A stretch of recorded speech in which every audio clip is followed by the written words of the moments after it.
Hello everyone, मैं प्रीति प्रिया। आज मैं आपको इंट्रोडक्शन ऑफ एनवायरनमेंट बताऊंगी। एनवायरनमेंट अब क्या होता है, आप क्या समझते हैं एनवायरनमेंट से? क्या एनवायरनमेंट मतलब क्या? एनवायरनमेंट मीन्स होता है surrounding of us is known as environment. Simply we can define it कि जो हमारे आसपास जो भी चीज़ें हो रही हैं, जो भी चीज़ें हो रही हैं, it is known as environment. Environment का हिंदी में होता है मतलब वातावरण, है ना। It may be a natural environment और artificial environment. Environment whether it may be natural और artificial, it is known as environment. ऐसा नहीं है कि एनवायरनमेंट का मीन्स बस हमारे पर्यावरण का मीन्स मतलब बस नेचुरल इवेंट से है, ऐसा नहीं है। ये मैन मेड भी हो सकता है या आर्टिफिशियल भी हो सकता है। हमारे जैसे क्लासरूम का भी इन्वायरमेंट होता है।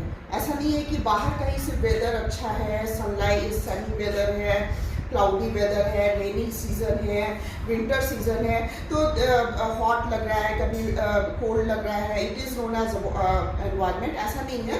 एनवायरनमेंट जो है वो किसी भी तरीके का होता है, मैनमेड भी हो सकता है या नेचुरल भी हो सकता है। हमारा क्लास का एनवायरनमेंट कैसा है? ये artificial environment. It is made up by man, it is made up by us. So human being creates the environment of room. So we can मैं आपको इसलिए समझाने की कोशिश कर रही हूँ कि एनवायरनमेंट दो तरह का होता है। Now environment has two components. Environment के टू कंपोनेंट्स होते हैं। फर्स्ट होता है नेचुरल एनवायरनमेंट और सेकंड होता है मैन मेड एनवायरनमेंट। अब नेचुरल एनवायरनमेंट क्या होता है? Do you know? Natural environment an environment which creates by man by himself through their convenience, according to their convenience, is known as environment. And natural environment अब क्या होता है? The environment creates by nature is known as natural environment. Like plant kingdom is natural. We creates us? No. Nature creates the plant kingdom.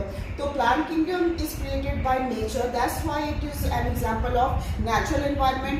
Animal kingdom, they are also created by nature. Is known as. That's why it is included as natural environment. We are the natural environment. We are the examples of natural environment. Means human beings are the examples of natural environment. Now, second one is man-made environment. Man-made environment का क्या definition है कि जो environment, the environment which is created by man for himself, according to their convenience, for their convenience, is known as man-made environment. जो human being अपने सुविधा के लिए जो एनवायरनमेंट को क्रिएट करते हैं, it is known as man made environment. तो इसका एग्जांपल क्या क्या है? लाइक बिल्डिंग में कोई भी बिल्डिंग आ सकता है। आपको स्कूल, हॉस्पिटल्स, मॉल्स, अपार्टमेंट्स, इसके अलग से आपको एग्जांपल नहीं देने। आप सिर्फ बिल्डिंग लिखोगे तो building comes under these buildings. Like schools हो गया, हॉस्पिटल्स हो गया, आपको अलग से लिखने की जरूरत नहीं है। आप सिर्फ बिल्डिंग लिखो इसमें एग्जाम्पल में। Building has been constructed by human being, है ना, फॉर देयर कन्वीनियंस। बिल्डिंग में जो है वो लॉट्स ऑफ पीपल वहाँ रहते हैं। ऐसा नहीं कि हम और आप ही सिर्फ रहते हैं। तो जहाँ पे लॉट्स ऑफ पीपल का जहाँ पे कंट्रीब्यूशन रहता है, तो it creates the known as man made environment. This type of environment creates man made environment. So और दूसरा एग्जाम्पल हुआ लाइक पार्क में हम जाते हैं तो वहाँ लॉट्स ऑफ पीपल के लिए पार्क्स होते हैं। सिर्फ हमारे लिए नहीं, एक बच्चे के लिए नहीं होता, बहुत सारे बच्चे अडल्ट जो भी हैं सब लोग वहाँ पार्क यूज़ करते हैं।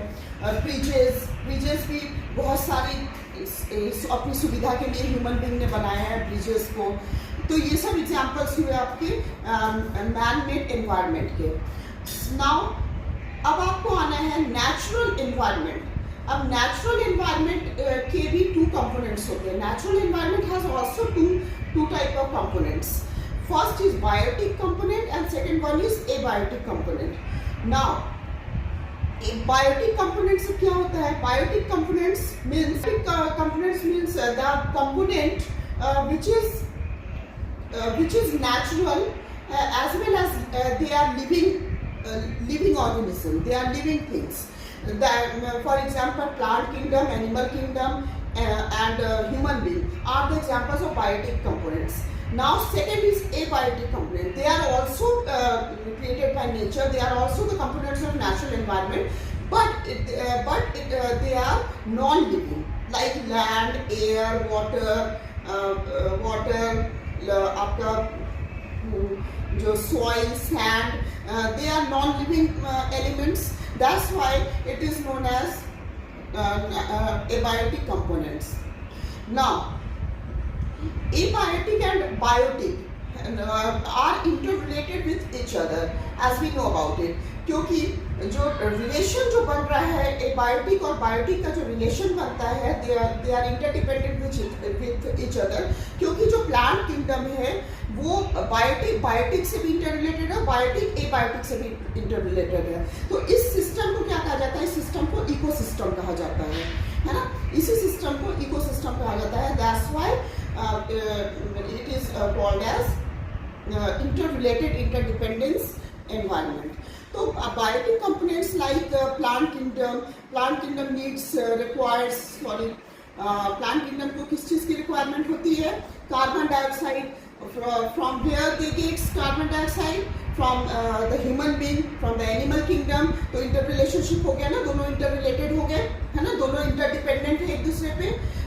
इसके बिना उसका काम नहीं चलेगा, उसके बिना उसका काम नहीं चलेगा. तो बायोटिक भी इंटरडिपेंडेंट होते हैं और बायोटिक एबायोटिक से भी इंटरडिपेंडेंट होते हैं. तो this system is known as ecosystem. Like plant kingdom, animal kingdom, human being, they also requires ना लैंड, एयर, वाटर.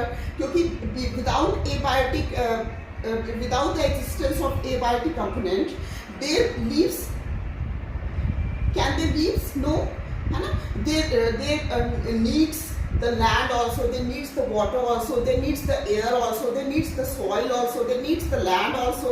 तो ये दोनों बायोटिक एंड एबायोटिक जो है एक दूसरे पे डिपेंडेंट होते हैं.